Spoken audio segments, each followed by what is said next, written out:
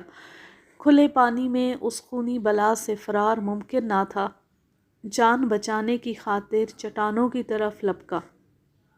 اتفاق سے جلد ہی ایک کھو نظر آ گئی۔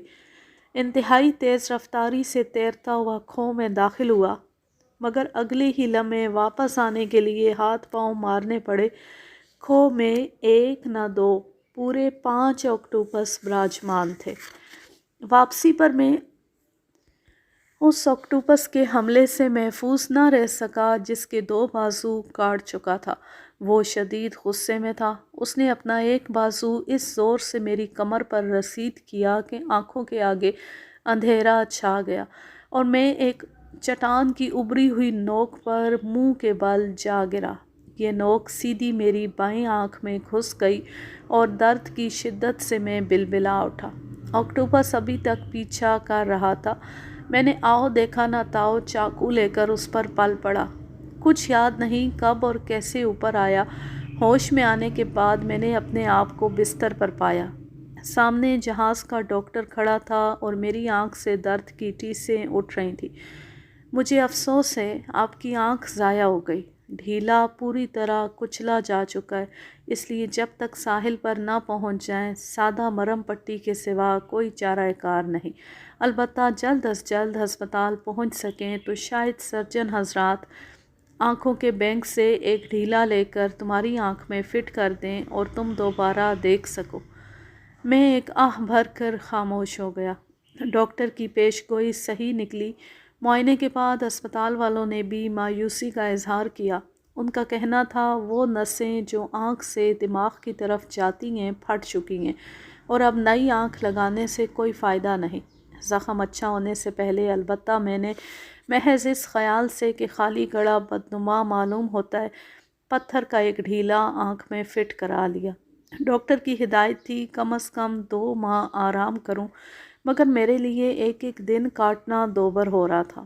آخر یہی جی میں آئی اپنے پرانے دوست ہیری ڈرکنسن کے پاس شمالی رہوڈیشیا چلوں۔ ہیری نہ صرف ایک نامور شکاری تھا بلکہ اس کی سفری لائبریری بڑی وسیع اور اعلیٰ پائی کی نادر کتابوں سے پر تھی۔ میں نے سوچا دھوپ میں بیٹھ کر آرام سے مطالعہ کروں گا۔ وہاں پہنچا تو حسب توقع ہیری بہت گرم جوشی سے ملا اور میرے لیے فوراً 2 آرام دہ کمرے تیار کرائے۔ چند روز بڑے مزے میں گزرے، پھر ہیری کو مقامی حکام کی طرف سے ایک دعوت نامہ ملا۔ بروکن ہل کے گرد و نواح میں جنگلی بھینسوں نے اودم مچا رکھا تھا۔ وہ کھڑی فصلوں کو پامال کرتے اور اس شخص پر جو ان کے سامنے آتا حملہ کرتے تھے۔ سارے علاقے میں ان کی دہشت پھیلی ہوئی تھی اور مقامی لوگوں میں مشہور ہو گیا تھا وہ شیطانی روحیں ہیں۔ کافو نامی بستی پر انہوں نے سب سے زیادہ حملے کیے تھے۔ ہیری نے مجھے آرام کرنے کی نصیحت کی اور سفر کے لیے تیاری کرنے لگا۔ مجھے کسی پہلو قرار نہ آیا۔ پہلے تو بھینسوں کے بارے میں معلومات حاصل کرتا رہا، پھر یکا یک اٹھ کھڑا ہوا اور ہیری سے کہا میں بھی تمہارے ساتھ چلوں گا۔ پاگل تو نہیں ہو گئے؟ وہ خفگی سے بولا، ابھی تمہارے زخم اچھے نہیں ہوئے، پھر آنکھ کی طرف سے احتیاط بھی لازم ہے۔ میں تمہیں بستر سے اٹھنے کی اجازت نہیں دوں گا۔ مگر میں نے بہت منت سماجت کی۔ بالآخر وہ اس بات پر راضی ہو گیا کہ میں سفری کیمپ میں ٹھہرا رہوں گا اور شکار پر ساتھ نہیں جاؤں گا۔ البتہ اس کے آدمی مجھے سارے واقعات سناتے رہیں گے۔ کافو کی بستی گھاس پھوس کی بنی ہوئی 30-40 جھونپڑیوں پر مشتمل تھی۔ 2 سال پہلے اس بستی کے لوگوں نے کہیں سے جنگلی بھینسے کے چند بچے حاصل کیے تھے۔ اب یہ بالغ ہو چکے تھے اور ان سے کھیتی باڑی کا کام لیا جا رہا تھا۔ 3 ہفتے پیشتر یہ بھینسے اپنی اپنی رسیاں توڑا کر جنگل میں چلے گئے۔ انہیں واپس لانے کے لیے گاؤں کے لوگ پہنچے تو بھینسوں کے ایک گلے نے، جس کی تعداد 40 سے 50 تک بتائی جاتی تھی، ان کا پیچھا کیا۔ ایک شخص مارا گیا، 2 زخمی ہوئے اور باقی جان بچا کر واپس آ گئے۔ بستی کے سردار سے ملاقات ہوئی۔ اس نے ہمیں کسی قسم کی مدد دینے سے انکار کر دیا اور کہا یہ بات صحیح ہے یا غلط میں کچھ نہیں کہہ سکتا، البتہ ساری بستی میں مشہور ہے یہ بھینسیں نہیں شیطانی روحیں ہیں۔ اس لیے بیویوں نے اپنے شوہروں اور ماؤں نے اپنے بیٹوں کو سختی سے منع کر دیا ہے ان کے پیچھے نہ جائیں۔ ہیری کچھ دیر اسے سمجھانے کی کوشش کرتا رہا مگر کامیابی نہ ہوئی۔ آخر شہر سے معاوضے پر چند نوجوانوں کو بلانے کا منصوبہ بنایا۔ تیسرے دن ساز و سامان سے آراستہ ہو کر جنگل کی طرف روانہ ہوئے۔ ایک برساتی نالہ جو خشک پڑا تھا عبور کرتی جھاڑیوں کا سلسلہ شروع ہو گیا۔ جنگل میں کوئی نصف میل چلے ہوں گے کہ ہمارے ایک ساتھی کو بھینسے نظر آ گئے۔ وہ ایک کھلی جگہ گھاس چار رہے تھے۔ خاکستری رنگ کا ایک دیو ہیکل بھینسا ان میں سب سے آگے تھا۔ جس مقام پر ہم کھڑے تھے وہاں ببول سے ملتے جلتے چھوٹے چھوٹے کانٹے دار درخت تھے۔ شکاری پارٹی میں ہم کل 8 افراد تھے۔ میرے اور ہیری کے پاس رائفلیں تھیں اور 4 آدمیوں کے پاس نیزے، 2 اشخاص دیسی بندوقیں اٹھائے ہوئے تھے۔ ہیری نے سب سے پہلے مجھے کسی محفوظ مقام پر چھپنے کی نصیحت کی جس پر عمل کرنے سے میں نے فوراً انکار کر دیا۔ شکار کو سامنے دیکھ کر میرے ہاتھوں میں کھجلی ہو رہی تھی اور میں یہ نادر موقع گنوانے کے لیے ہرگز تیار نہ تھا۔ بالآخر طے پایا کہ میں ان کے ساتھ چلوں گا مگر سب سے پیچھے، اور جب تک ہیری حکم نہ دے ہرگز گولی نہ چلاؤں گا۔ دائیں جانب نرسل کے جھنڈ دیکھ کر ہیری ان کی طرف ہو لیا۔ جھنڈ میں رینگتے ہوئے ہم بھینسوں کے قریب پہنچنا چاہتے تھے مگر خاردار درختوں کا سلسلہ طے کیا ہی تھا کہ بڑے بھینسے نے سر اٹھایا اور اپنی تیز نظریں ہم پر گاڑ دیں۔ میں سمجھتا ہوں ہاتھی اور گینڈے کی نسبت جنگلی بھینسے کی بصارت بہت تیز ہوتی ہے اور شکاری کے لیے اسے دھوکہ دینا نسبتاً مشکل ہوتا ہے۔ ہم فوراً نرسل کے جھنڈ میں دبک گئے تاکہ اسے مزید شک نہ ہو۔ اس کے باوجود وہ آہستہ آہستہ ہماری طرف بڑھنے لگا۔ ہیری نے اس کا نشانہ لیا اور لبلبی دبانے والا تھا کہ میں نے ہاتھ کے اشارے سے منع کر دیا۔ بڑے بھینسے کو ہماری طرف آتے دیکھ کر ریوڑ نے چرنا چھوڑ دیا تھا اور سارے بھینسے اپنے سردار کے پیچھے آ رہے تھے۔ اچانک بڑے بھینسے نے اپنا سر جھکایا، اس کے منہ سے جھاگ بے نکلی اور وہ انتہائی تیز رفتاری سے ہماری طرف دوڑا۔ جب درمیانی فاصلہ 25 گز رہ گیا تو ہیری نے پہلا فائر کیا۔ اسی لمحے میری رائفل نے بھی شعلہ اگلا اور آگے بڑھتے ہوئے بھینسے کے قدم لڑکھڑا گئے۔ اس کی تیز رفتار اتنی تیز تھی کہ گرنے سے پیشتر کئی گز تک گھسٹتا چلا آیا۔ یہ میری زندگی کا سب سے زیادہ خطرناک اور سنسنی خیز منظر تھا۔ گوشت کا ایک پہاڑ جس کا وزن 30 من سے کسی صورت کم نہ تھا ہم پر گرنا ہی چاہتا تھا کہ میں نے جلدی سے دوبارہ نشانہ لیا اور یکے بعد دیگرے کئی فائر کیے۔ اس اثناء میں ہیری نے 2 مزید بھینسے مار گرائے تھے جو بڑے بھینسے کے پیچھے آ رہے تھے۔ اب ریوڑ میں سے 4 بھینسے کم ہو گئے تھے۔ اچانک عقب سے ہانپنے کی آواز آئی۔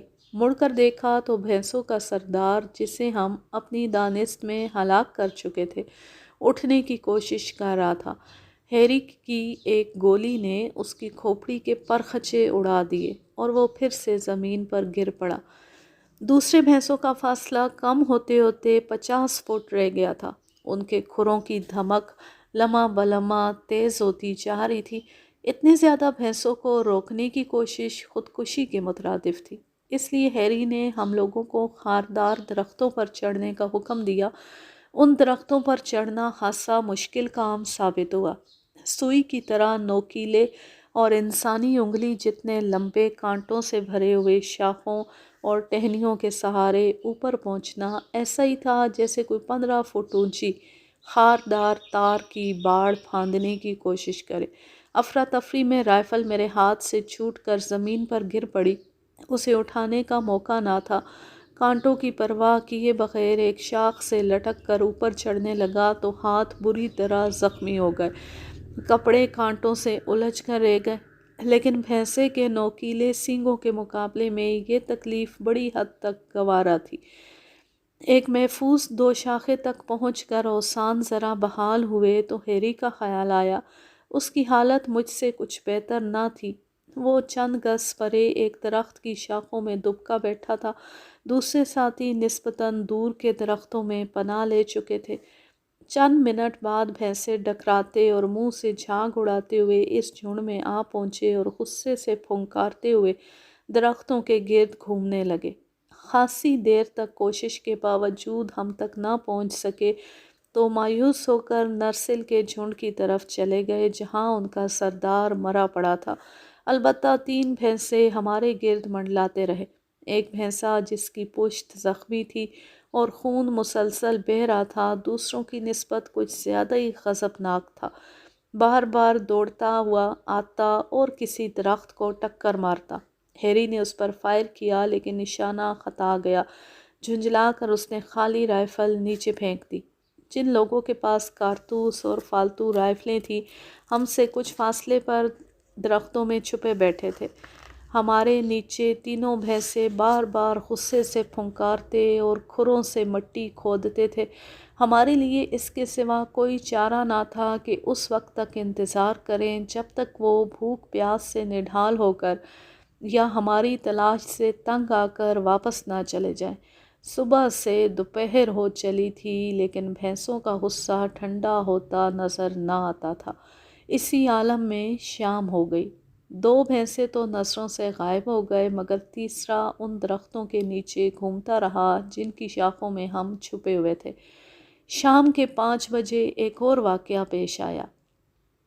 بھینسے نے درخت کے تنے پر اس زور سے ٹکر ماری کہ ٹہنیاں جو میرے ہاتھوں میں تھیں چھوٹ گئیں اور میں چکراتا ہوا نیچے کی طرف آیا۔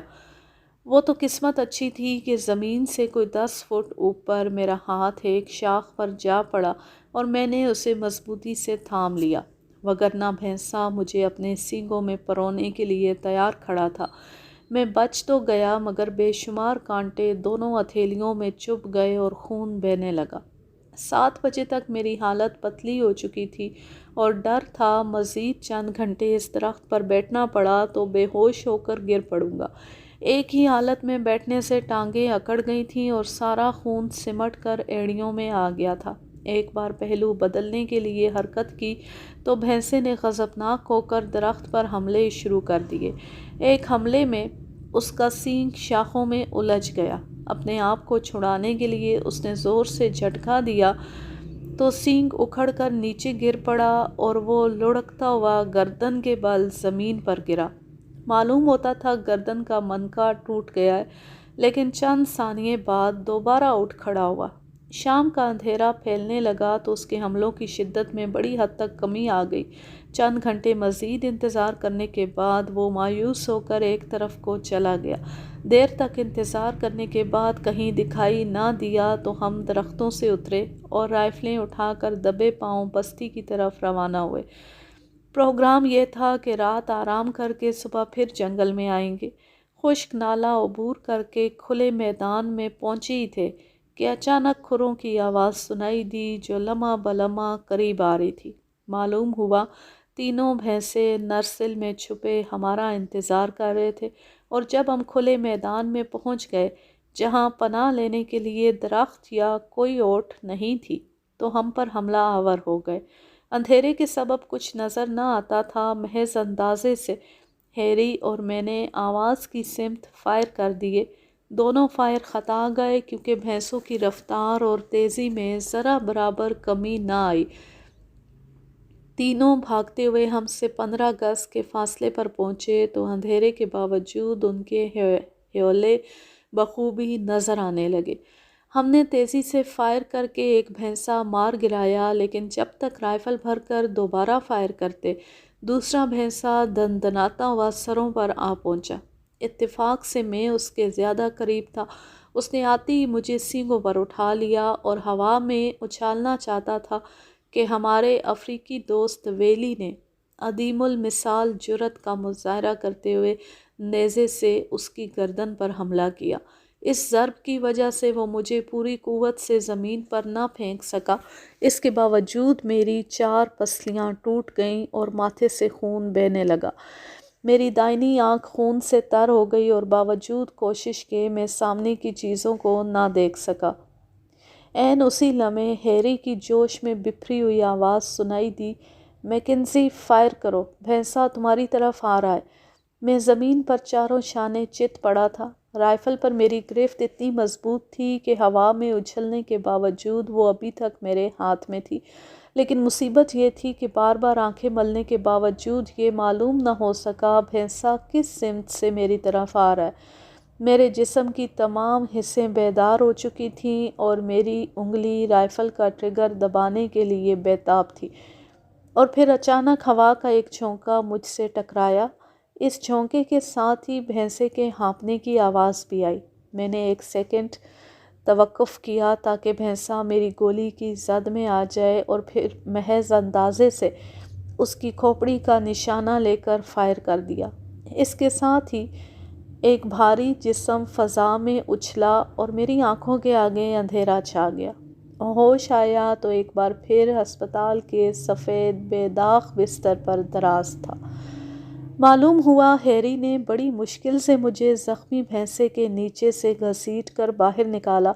میرے جسم پر جا بجا زخم ہے اور ایک آنکھ اور 4 پسلیوں سے ہاتھ دھونے کے باوجود میں سوچ رہا ہوں ٹھیک ہو کر نیوگنی کا رخ کروں۔ سنا ہے وہاں کے لوگ رسے کی مدد سے مگرمچھ کو زندہ پکڑ لیتے ہیں۔ اس انتہائی دلچسپ کہانی کا اختتام ہو گیا۔ اس کا ماخذ ہے اردو ڈائجسٹ، دسمبر سن 1969۔ اب میں لیتی ہوں آپ سے اجازت۔ جہاں رہیں خوش رہیں، شاد و آباد رہیں، ہنستے مسکراتے رہیں، اور اگر یہ کہانی یا میرا انداز پسند آئے تو اس چینل کو سبسکرائب ضرور کر لیجئے اور بیل آئیکن کو ضرور پریس کریں تاکہ آنے والی ہر نیو ویڈیو کی نوٹیفیکیشن آپ کو بر وقت ملتی رہے۔ مجھے رودرا پریاگ کا آدم خور چیتا اس کہانی کی فرمائش آئی تھی اور میں اسے تلاش کیا میں نے، لیکن مجھے اس کا اردو ترجمہ نہیں مل رہا۔ ہندی میں ہے یا انگلش میں ہے، اور میں اسے اگر گوگل سے ٹرانسلیٹ کر بھی لیتی ہوں تو وہ ٹرانسلیشن ایسی ہے کہ بے ربط سی ہوتی ہے، میں اسے پڑھ کے سنا نہیں سکتی، وہ صحیح نہیں ہے۔